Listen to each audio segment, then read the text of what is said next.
Webcasting from Southeast Kansas, I'm Jonathan Switzer, and this is another episode of this ROBOTECH thing.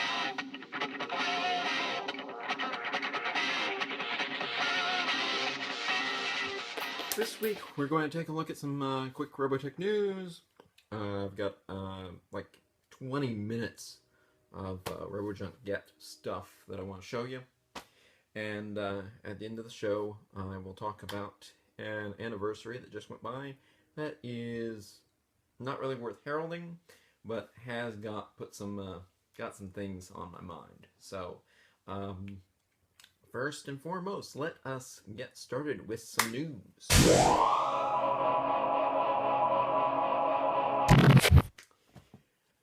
The first thing I feel the need to talk about is, there was a lot of furor surrounding this, since the last show. It was very recently after the last show that the axe fell down on Valkyrie Project, and they had released 2 out of 3 installments of the film, and then suddenly they got slapped with a cease and desist order. Harmony Gold was saying that they weren't totally responsible for it, which led to some speculation, and in fact, speculation that seemed fueled by the folks at Creavision themselves, that another party had been involved, perhaps Big West out of Japan, which doesn't seem to be the case now, but on the This ROBOTECH Thing Tumblr blog, I did, using that information, speculate about what actually had happened. It doesn't seem like that's the case anymore, though. It seems most likely that it was just, either Harmony Gold legal, jumping in without the ROBOTECH team's actual involvement, because Tommy Yoon himself had been showing the trailers for Valkyrie Project at some of the stops on the ROBOTECH Dog and Pony show, the convention tour. It seems like they really had his blessing, or he was patting them on the back, or he was just showing, look at how enthusiastic and into the show our fans are. Look at the awesome thing they're creating. But unfortunately, this has been a continuing theme with Harmony Gold. Anytime any fan puts together a project of this kind of scale, puts together like a studio name around it, puts together something that smacks of any sort of limited professionalism, they always come in and beat it down and tell them, no, you have to stop doing this. You guys are too good. You guys are too enthusiastic. You are creating something that is, too exciting, and it's just frustrating to see all that enthusiasm and all that creativity constantly punished by the license holder. You see other properties where the rights holder has finally gotten it through their heads that, hey, this is good for publicity, this is good for business, for our name to be out there in this way, in this positive way. Of course, the thing is, these other franchises are still generating product that carries that enthusiasm forward towards profits. ROBOTECH has been in kind of a holding pattern for several years, as I'm going to talk about later on in the show.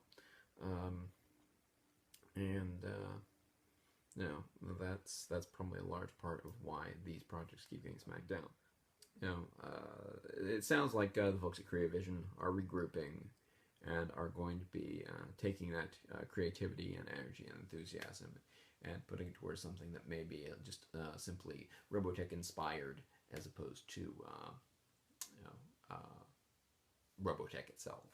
So, wish them well, and I can't wait to see what they come up with, since Valkyrie Project certainly looked pretty incredible. Um, moving on, um, we've got some toy news from a couple of weekends ago now. Toynami actually had a lineup of things at Toy Fair this year. They had the plushies again, which apparently have been kicked down the road to be 30th anniversary product, which is fair, I guess. It's not like they were going to generate that much big hubbub and enthusiasm anyway. Make them 30th anniversary product. That makes sense. They're also going to be reissuing the 1/100th Valkyrie molds as 30th anniversary product. Rick's VF1J, Skull Leader, Miria's VF1J, and we're getting Max's VF1A, which I'm always surprised to see come out so late. They have not done that one before, and honestly, to me, that's still Max's iconic craft. That's the one that he sculpted around the Zentradi ship and the Zentradi uniform in. That is the craft I most identify with that character. So, I've been thinking about picking up the 1/100th Valkyries. I might pick up a set when the 30th anniversary version comes out. And the most interesting thing to me was some brand new product. Through a partnership with Hong Kong high-end collectible manufacturer Caliber, Toynami is getting into the blind box super deformed game with ROBOTECH. They were showing molds of the VF1S and Batloid mode, and of Rick. Although the box mock-up they're showing had him marked as Ichijo. His Macross character name, Hikaru Ichijo. I am thinking this is probably just an early prototype thing. The box wasn't complete. They were using artwork for some of the toys. They didn't have artwork for some of the figures yet. They had a couple of VF1As that had the names down there but no picture. They had a Tomahawk Destroid that was just artwork. The pilot figure. The pilot figure was on there. The Valkyrie was on there. The artwork on the backer card was unfinished. So, they'll probably fix that by the time it's actually released. But an interesting thing that was on there at all. It looked like they had mocked up art for a Gladiator or a Spartan Destroid. They had an SDF-1 in the backdrop. Maybe that's going to be a bigger Build-A-Figure thing. And of course they had artwork of Tomahawk, and the Tomahawk looked adorable. I am sort of tempted by this, partially because I can never get enough character figures, and the mecha looked pretty good too. So, of course, as usual, I find myself thinking, you've got some of these more well-known, more renowned makers of these blind box little figures, and of course, ROBOTECH can never go the easy route and be compatible with everything else. You've got like those what is it? The company? It's like those Funko Pop vinyl figures, with the big round eyes, and you have all of these licenses under the sun. There you have He-Man, and you got Ninja Turtles, and you got Disney, and you got all these horror franchises and everything. It would be really cool to have to be able to get a character, a stylized character of Raphael and Hordak, and then have Rick Hunter there. But no, we don't get that. We get Caliber, which they apparently have made some really lovely Transformers movie franchise statues, so that's cool. But we've never. I'd never heard of them until before they did this. I probably heard about them in passing through the Transformers news sites and thought, well, that's ridiculous. That's expensive. Who's buying that? Who's so hyped about the Michael Bay Transformers movies that they're gonna buy a giant $1,500 statue of it or whatever of Optimus or Bumblebee? But I guess there are people out there who are like that. You know, I just don't understand. But so they're the ones who are now responsible for, on the much lower end side of things, blind box figures for Robotech. That's weird. Okay, I suppose if they apply the same level of care and detail and workmanship to this, these will be really cool. I can't wait to see them when they're further down the road. Other than that, this Wednesday we're getting the second issue of Robotech Voltron. Issue 3 has been solicited, but other than that, I think that's really it for Robotech news. Yeah. So hey, why don't we take a look at some Robotech figures and artwork in an extra long edition of RoboJunk Get. Take a look at this.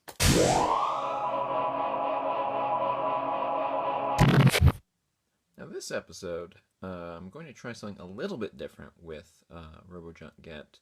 I'm going to try to do this pretty quickly. Try and do this as kind of a lightning round, because there's a lot of stuff I've gotten within the last several months that I kind of want to just parade in front of the camera real quick and show all of you guys. First, we're going to take a look at a few pieces of original animation art, stuff I've gotten within the last several months. First up is part of my ongoing attempt to try and get one piece from every single episode of Robotech. And this is the piece I've gotten from Miss Macross. Jan Morris reacting to the fact that she will not be Miss Macross. So I thought this was probably the best shot of the lot of several pieces of this character that have actually turned up on the market in the last several months. So I just thought this one looked pretty good. This next piece came in a lot with a few other bits from episode 27, but this is the one I wanted to show everybody. It is a pencil sketch image of Rico, Conda, and Braun as they wish Minwei well as she prepares to sing during the final battle. I thought this was a really cool piece. Now, these characters aren't exactly iconic, but this one is. This is something I've wanted for a very long while now. A really good shot of Rick Hunter from the Sentinels with a repro background here, but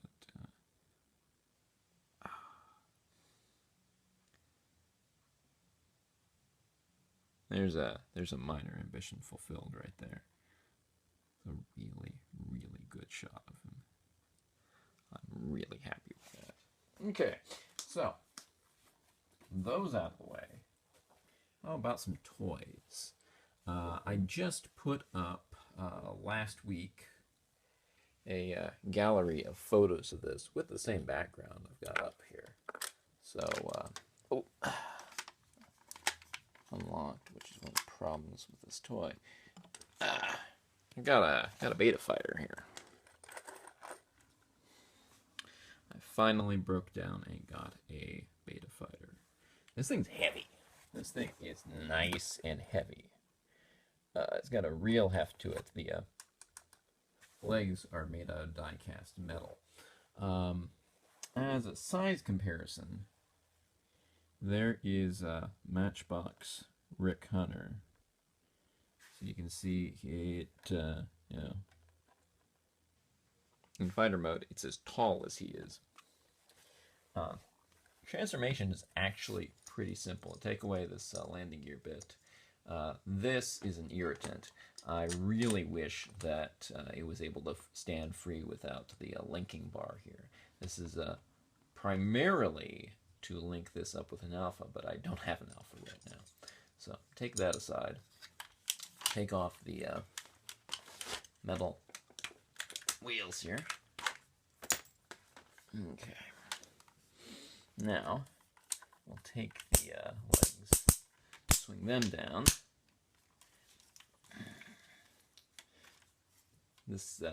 They're just two prongs here, and one sliding peg here in the arm that pegs into the leg. That's why the connections are not very strong, but the ratchets in the legs are really what hold it up.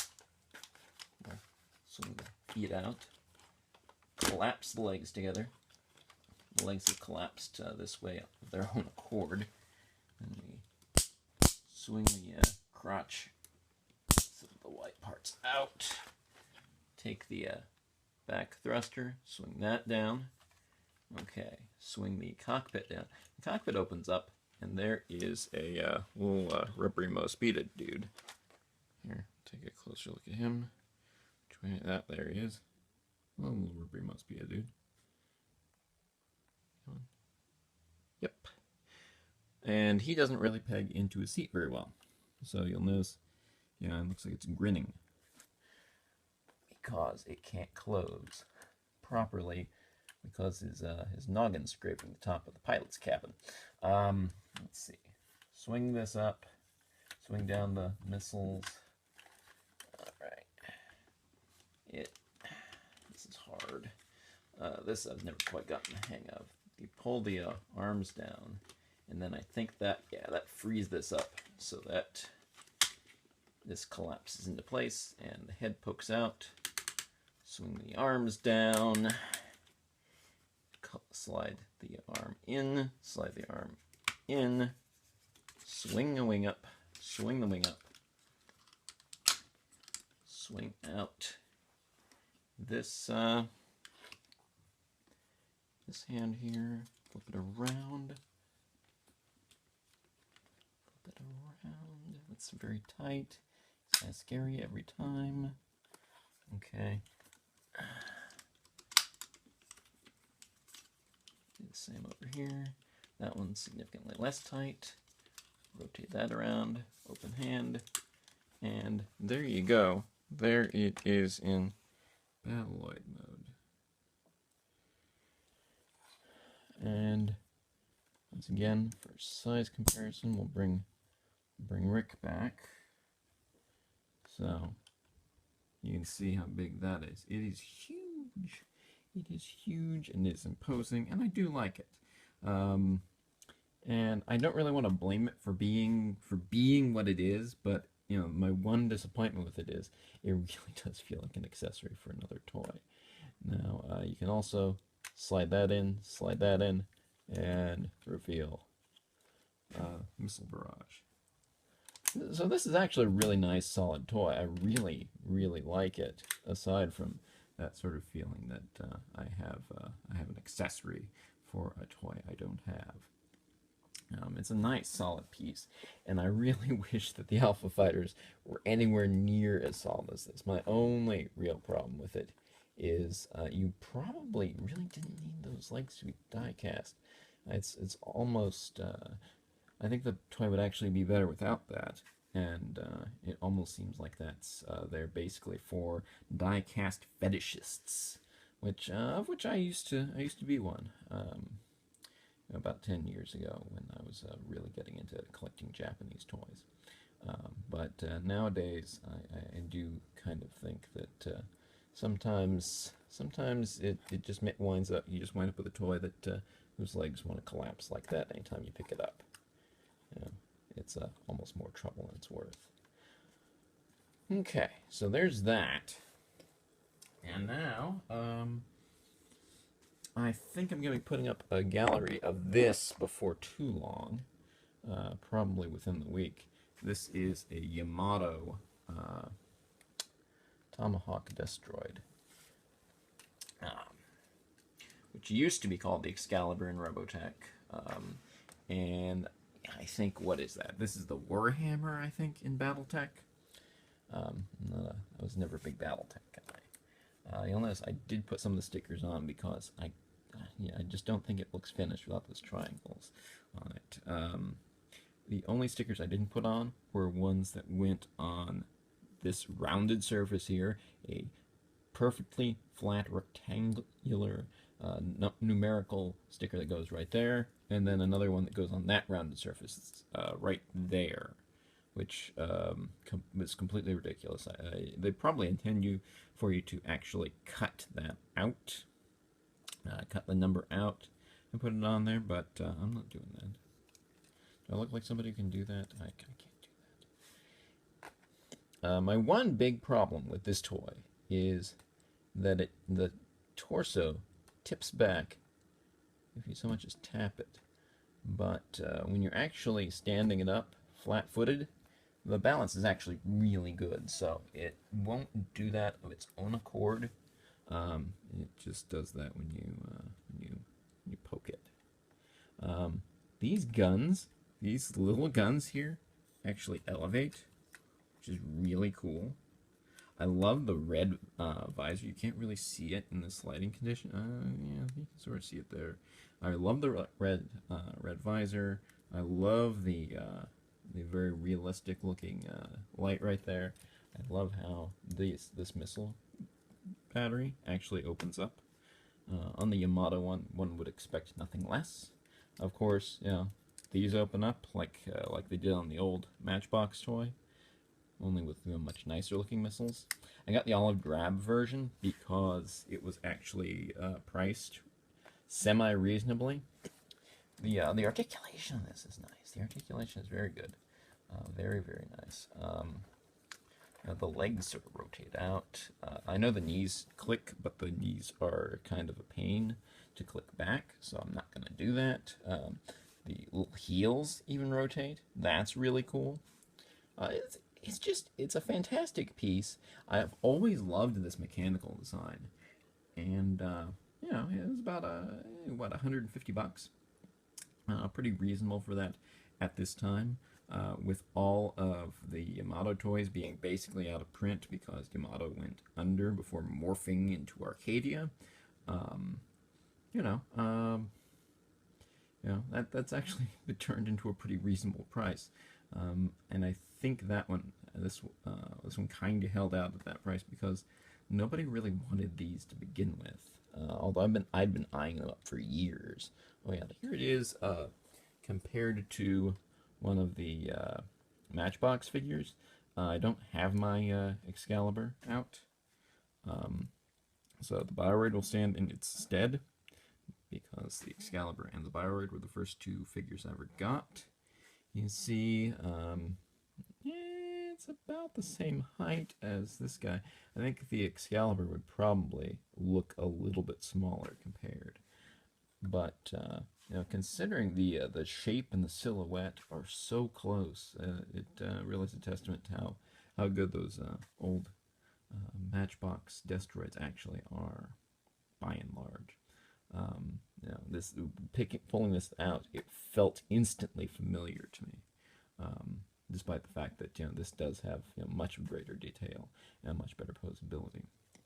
All right, so those are the things I've got out right now. And I do have one thing to unbox today, and that is this Fedex Pack that came in just the other day.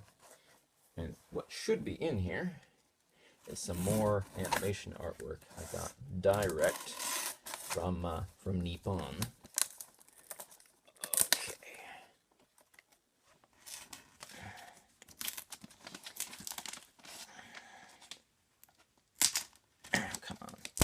Come on. Because really, it wouldn't be a RoboJunk yet without me awkwardly trying to open the package, would it? No. Alright. Okay, so I think I got the FedEx package off of here. Now, alright, let's see.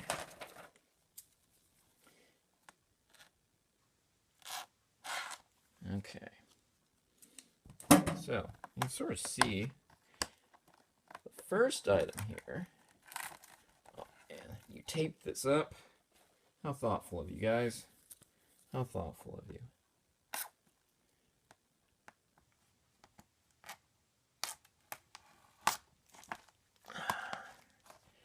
That's most beta cells.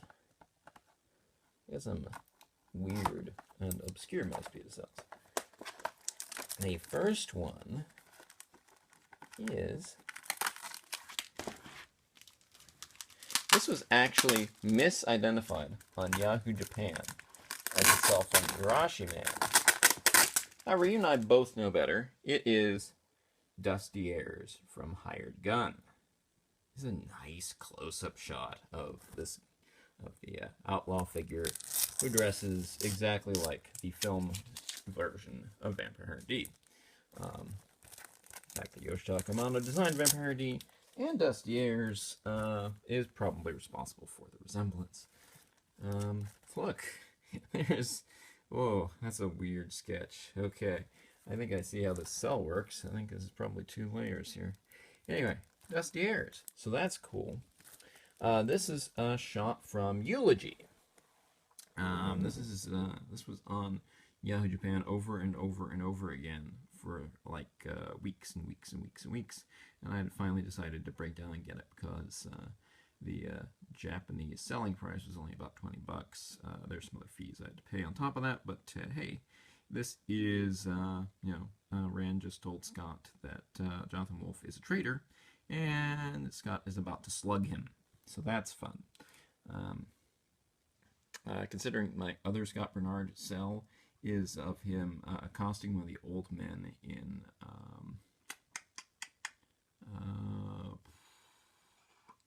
one with the old soldiers. I know what the episode title is. I can't remember right now. Ghost Town. There we go. Ghost Town. I think Scott's a bit of a hothead. Yeah. And then this is cool. It's Marlene Rush handing Scott the pendant. That black thing right there is the shadow on the back of her chair. Now this also does include what looks like a repro background. The fact that I can bend this like this tells me it's probably a repro background, but it is a non-matching repro background. I know that for a fact based on the pictures I had seen in the auction. It's just sort of a metal plate background, not the bridge of the ship. But I figured since there probably can't be too many cells of Marlene, at least in the present tense. I figured I should probably jump on this. I think this is my first cell from the invasion. So the journey continues. Earlier this month, an anniversary passed, unheralded. It passes every year, unheralded, and as the years go on, even more depressing. This year it has been now 7 years since the release of ROBOTECH: The Shadow Chronicles on DVD. 7 years. 7 years and we have no sequel. 7 years and all we have to show of a sequel is one piece of possible production art of a ship over a vast cityscape, and a trailer that they have been trotting out off and on for most of those 7 years. It's a clip apparently of footage that was cut from the ROBOTECH The Shadow Chronicles feature. And because it's footage that was not in the film, they can pass it off as teaser trailer footage. As I understand it, as I recall, as I think back, I believe I've read this. I believe Tommy Yoon has said that Shadow Rising will be coming sooner than you think. 7 years on, he says, it will be coming sooner than you think. Well, really, if it comes out anytime in the next 8 years, it'll be sooner than I think, because somehow I doubt he's actually going to get it out there. On the other hand, I would love for it to happen that, let's say during one of the big summer conventions, suddenly out of the blue, we, see like 3 minutes of completed footage or some nonsense. I mean, it's smart if they actually are honest to goodness working on this dumb thing. To not show anything real until they're this close to getting it out there, and then suddenly, blow the doors wide open and go, look, hey guys, it's done. So they don't have the embarrassing year they had when they thought they had a distribution deal sewn up, and they really didn't. And eventually they got something worked out with Funimation, at what felt like the absolute last minute. If that's the game they're playing, they're much smarter than I've ever given them credit for. I'm afraid that's not the game they're playing. I'm afraid the game is, we really have nothing to show, and people keep asking about this thing, and all we've got is this scrap of footage cut from the Shadow Chronicles that we can keep parading out, and a couple of pieces of production art that we whipped up over a weekend. But that remark, that sooner than you think remark, got me thinking. It got the wheels turning in my head. It got me thinking again about the Shadow Chronicles. It got me thinking about the fact that it's been so long.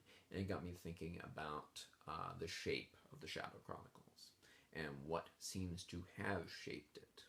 And I was writing about this on the Tumblr blog, on this ROBOTECH Thing Tumblr, about what feels like the true origins of that project's thrust. While it does have all these original characters in it, you got your Marcus Rush, and you got your Alex Romero, the poor late lamented Alex Romero, and you've got your Maya Sterling, who is intended to be the character that we called Aurora in the novels and in the proposed Sentinels animation. You had these original characters, but the returning Robotech characters, the selection of the returning Robotech characters, I've always thought, basically from the minute Louis Nichols' character design popped up in New Type USA, I thought, holy buckets, that looks like a slightly askew end of the circle. And so I whipped up these posts where, which had a passage about each of these characters from the end of the circle, and and then it talked about the differences between the way the character was portrayed in the end of the circle and the way they were portrayed in the Shadow Chronicles, and despite the differences in their portrayal, despite the radical differences in their portrayal. Louis Nichols is much more of a nervous literalist boob in the Shadow Chronicles than he is in the End of the Circle, than he is in the TV series. Honestly, it is interesting that he is there. It is interesting that he is there alongside Vince and Jean Grant. And they're also there alongside Scott Bernard and Marlene / Ariel. These are all characters who were present in the early chapters of the End of the Circle. And this notion that Marlene, Ariel, whatever you want to call her, has this pressing, pertinent information that Scott needs to know about the road that lies ahead. That's there in the End of the Circle, and it's also there in the Shadow Chronicles. Scott Bernard is not the character he should be in the Shadow Chronicles. I laid out this case, on the Tumblr blog, but the short version is really, the character he is at the end of the New Generation episodes of the TV series is just beginning his journey towards being a more enlightened, better person, towards being somebody who could coexist with the Invid. Whereas for the role they wanted him to play in the Shadow Chronicles, as a contrast to the more raw, the more Invid-hating, the more I blame the Invid for the death of Marlene character that Marcus Rush is supposed to be. Scott's supposed to be set up as a contrast to that. His experiences during the war have made him different to Marcus. They have. They honestly have. But for the sake of this narrative, they want him to be that much more different. And so they shoehorn these scenes into the text of the TV series that show he's already changed. And, they set him up as, not, what is the line? The line is, I don't care if you're human or Invid. He says this to Marlene, in practically, I think, his second scene in the film. The Scott Bernard we saw in Dark Finale and Symphony of Light, would never have said that during the conflict. He's got Rand sitting there, telling him, look, Scott, if it wasn't the Invid who killed your girlfriend, given the history of this planet, it could well have been another human being. Are you going to blame all of the Invid for this, when it could well have been another person? Would you, in that case, have just blamed all of humanity for it? And Scott looks up at the sky and says, then what was this all for anyway? And it's such a telling scene. It's, suddenly all of this pretense is cut away, and you see that the whole reason that Scott Bernard has been on this journey since day one has just been revenge against the Invid. And as Rand strips that away from him, says, look, are you going to blame all the Invid for this, really? Is that what you're going to do, Scott? Scott's like, well, if I can't blame all the Invid for this, what was this for?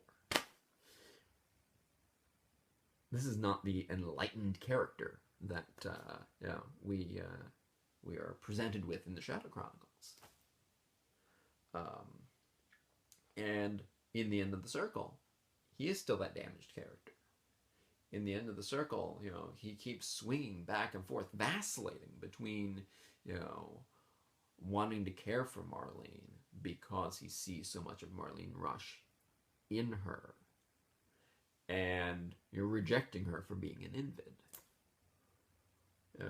That is where the character should be. That is where the character's head was at in those final episodes of the ROBOTECH television series. And yet, despite the vast difference in character, the fact that, again, the fact that he's there, the fact that Marlene's there, the fact that, Louie's there, and the fact that of all people, of all characters, of all of the characters in the entire Robotech universe, Vince and Jean Grant are there. Vince and Jean Grant, whose only canonical storytelling is the Sentinels video, which, you know, they have completely different character designs. You know, Jean has a completely different voice actor. You know, and it's canonicity. Its place in the canon is dubious at best.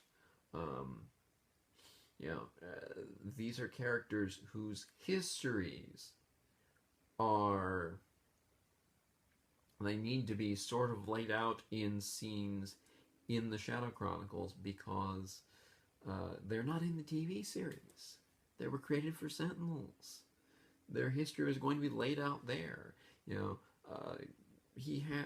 Vince Grant has to have this framed photo of him with Rick Hunter, you know, so that he can spell out, this is his history with Rick Hunter. This is why he wants to find Rick Hunter, just like Scott does.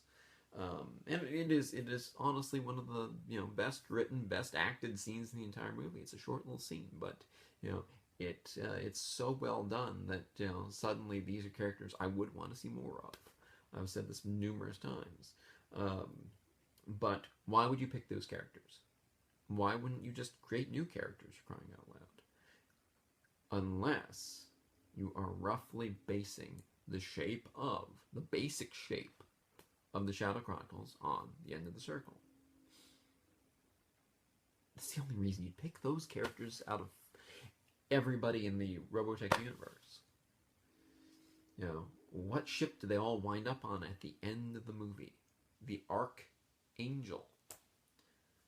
A name that comes up in the Robotech novels. A name that, you know, was given to a ship in the Robotech novels. The ship that eventually resides, you know, in Earth space, that brings Vince Grant and Jean Grant back to Earth. So that when Scott Bernard flies up there, he can begin his mission to locate Rick Hunter and the SDF-3. In the comics, they gave that name to a Haydenite ship, which I expect was going to be a ship that would serve the same purpose, would wind up with the same fate at the end of that comic adaptation, had that comic adaptation been allowed to run its course. So you wind up with Vince, Jean, Scott, Marlene, and Louis aboard the Archangel, getting ready to embark on a mission to rescue Rick Hunter. That's the beginning of the end of the circle. And the fact that that's the beginning of the end of the circle really points towards what could be coming in Shadow Rising, I would think. And that's why this has all been running through my head. If Shadow Rising comes along, if it actually shows up within the next few years, you know, what is the shape of that thing going to be? Well, I would say the best way to, you know, get a sense of that is, you know, you look at the Shadow Chronicles. You look at how it is sort of the most mundane, you know, least interesting and exciting possible adaptation of the end of the circle, stripped of all of the stuff of the other generations of Robotech. And, you know, with, in return, you know, more action scenes sort of shoehorned in, you know, a reason for characters to be on Cyclones, so we can show off, you know, one kind of badass looking Cyclone model. Shoehorned in excuses to borrow some of the structure of the Macross saga, you know, or you know, worse, Do You Remember Love, perhaps. I mean, isn't the death of Alex Romero very much the death of Hayao Kakazaki in Do You Remember Love? You know, so take that logic and apply that to a chunk of the end of the circle further down the line, and I'm worried and I'm afraid that is going to be Shadow Rising. I would love to be proven wrong on this, but you know, assuming this thing gets made, assuming this thing gets released within the next several years, I have a feeling that is what that thing is going to be. And that is, I think, where I'm going to end it for today. You know, I wish I had something more hopeful or more interesting to talk about. And to an extent, I will. The next show is going to be the ROBOTECH 29th anniversary special. And it is going to be released. My intention is for it to be released on the day of the 29th anniversary in about a week's time. So I'm going to get ready for that, you know, throughout the week. And hopefully I'll have time to shoot it and get it posted on that day. And I will see you then. This is Captain JLS, signing off.